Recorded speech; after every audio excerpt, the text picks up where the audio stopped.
আপনার কোন টাইপের পাত্র পছন্দ? এই যে মুস্তাক, শাকিব খান, ডিগবাজি নায়ক আমাদের জায়েদ খান, যে অনেক মেয়ের ক্রাশ জায়েদ খান। সো আপনি আসলে কেমন কেমন পাত্র চাচ্ছেন?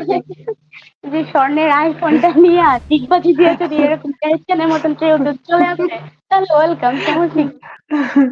আচ্ছা আচ্ছা, এখন আপনি বলতে চাচ্ছেন যে জায়েদ খানের মতো কেউ যদি ডিগবাজি দিয়ে আপনাকে প্রপোজাল দেয় তাহলে আপনি সেটাকে অ্যাকসেপ্ট করবেন, রাইট? আমি হচ্ছে জাহিদ খানের মতো আবার উল্টা ডিগবাজি দিয়ে তার কাছে চলে যাব, যেটা গান আছে না, কেউ প্রিয় তোমার গান। প্রিয় দর্শক, আপনারা যারা এই মুহূর্তে আপুর লাইভটা দেখছেন এবং জায়েদ খানের মতো আপনারা এখন থেকে ডিগবাজি দেওয়া শুরু করে দেন।